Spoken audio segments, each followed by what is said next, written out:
हर हर महादेव सभी को।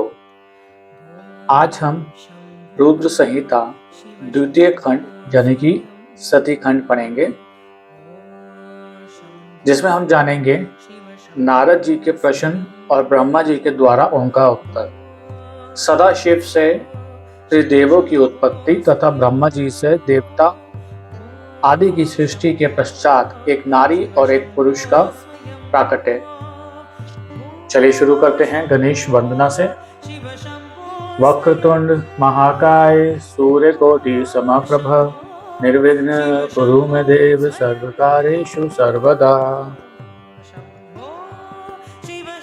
नारद जी बोले, महाभाग महाप्रभु विधाता, आपके मुखारविंद से मंगलकारिणी शंभु कथा सुनते सुनते मेरा जी नहीं भर रहा है, अतः भगवान शिव का सारा शुभ चरित्र मुझसे कहिए। संपूर्ण विश्व की सृष्टि करने वाले ब्रह्मदेव,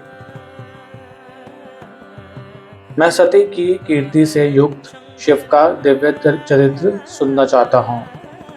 शोभाशालिनी सती किस प्रकार दक्ष पत्नी के गर्भ से उत्पन्न हुई, महादेव जी ने विवाह का विचार कैसे किया, पूर्व काल में दक्ष के प्रति रोष होने के कारण सती ने अपने शरीर का त्याग कैसे किया, चेतनाकाश को प्राप्त होकर वह फिर हिमालय की कन्या कैसे हुई, पार्वती ने किस प्रकार उग्र तपस्या की और कैसे उनका विवाह हुआ, कामदेव का नाश करने वाले भगवान शंकर के आधे शरीर में वह किस प्रकार स्थान पा सकी।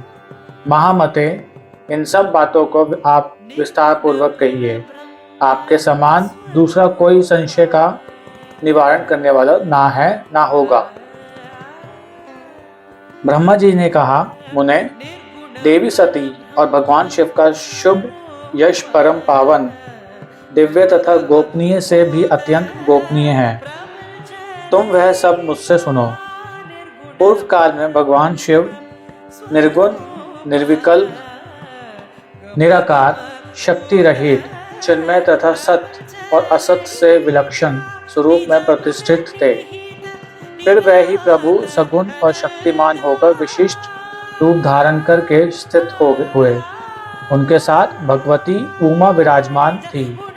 विप्रवर वह भगवान शिव दिव्य आकृति से सुशोभित हो रहे थे। उनके मन में कोई विकार नहीं था।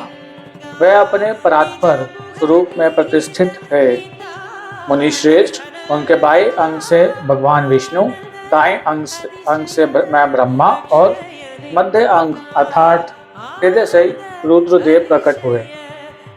मैं ब्रह्मा सृष्टि करता हुआ, भगवान विष्णु जगत का पालन करने लगे और स्वयं रुद्र ने संहार का कार्य संभाला। इस प्रकार भगवान सदाशिव स्वयं ही 3 रूप धारण करके स्थित हुए।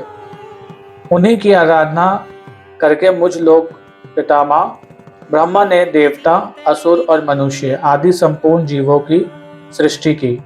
दक्ष आदि प्रजापतियों और देव शिरोमणियों की सृष्टि करके मैं बहुत प्रसन्न हुआ तथा अपने को सबसे अधिक ऊंचा मानने लगा। मुने, जब मरीचि, अत्रि, पुलह, पुलस्त्य, अंगिरा, क्रतु, वशिष्ठ, नारद, दक्ष और भृगु, इन महान प्रभावशाली मानस पुत्रों को मैंने उत्पन्न किया, तब मेरे हृदय से अत्यंत मनोहर रूप वाली एक सुंदरी नारी उत्पन्न हुई, जिसका नाम संध्या था। वह दिन में क्षीण हो जाती, परंतु सायंकाल में उसका रूप सौंदर्य खिल उठता था। वह मूर्तिमती साय संध्या की ही थी और निरंतर किसी मंत्र का जप करती रहती थी। सुंदर बाहों वाली वह नारी सौंदर्य की चरम सीमा को पहुंची हुई थी और मुनियों के भी मन को मोह लेती थी। इसी तरह मेरे मन से एक मनोहर पुरुष भी प्रकट हुआ, जो अत्यंत अद्भुत था। उसके शरीर का मध्य भाग पतला था, दांतों की पंक्तियां बड़ी सुंदर थीं। उसके अंगों से मत वाले हाथी की सी गंध प्रकट होती थी। नेत्र प्रफुल्ल कमल के समान शोभा पाते थे। अंगों में केसर लगा था जिसकी सुगंध नासिका को तृप्त कर रही थी। उस पुरुष को देखकर दक्ष आदि मेरे सभी पुत्र अत्यंत उत्सुक हो उठे। उनके मन में विस्मय भर गया था। जगत की सृष्टि करने वाले मुझ जगदीश्वर ब्रह्मा की ओर देखकर उस पुरुष ने विनय से गर्दन झुका दी और मुझे प्रणाम करके कहा। वह पुरुष बोला, ब्राह्मण, मैं कौन सा कार्य करूंगा? मेरे योग्य जो काम हो उसमें मुझे लगाइए, क्योंकि विधाता आज आप ही सबसे अधिक माननीय और योग्य पुरुष हैं। ये लोक आपसे ही शोभित हो रहा है। ब्रह्मा जी ने कहा, भद्र पुरुष, तुम अपने इसी स्वरूप से तथा फूल के बने हुए 5 बाणों से स्त्रियों और पुरुषों को मोहित करते हुए सृष्टि के सनातन कार्यों को चलाओ। इस चराचर त्रिभुवन में ये देवता आदि कोई भी जीव तुम्हारा तिरस्कार करने में समर्थ नहीं होंगे। तुम छिपे रूप से प्राणियों के हृदय में प्रवेश करके सदा स्वयं उनके सुख का हेतु बनकर सृष्टि का सनातन कार्य चालू रखो। समस्त प्राणियों का जो मन है वह तुम्हारे पुष्पमय बाण का सदा अनायास ही अद्भुत लक्ष्य बन जाएगा और तुम निरंतर उन्हें मद मद किए रहोगे। ये मैंने तुम्हारा कर्म बताया है। जो सृष्टि का प्रवर्तक होगा और तुम्हारे ठीक ठीक नाम क्या होंगे, इस बात को मेरे ये पुत्र बताएंगे। सुरश्रेष्ठ ऐसा कहकर अपने पुत्रों के मुख की ओर दृष्टिपात करके मैं क्षण भर के लिए अपने कमल में आसन पर चुपचाप बैठ गया।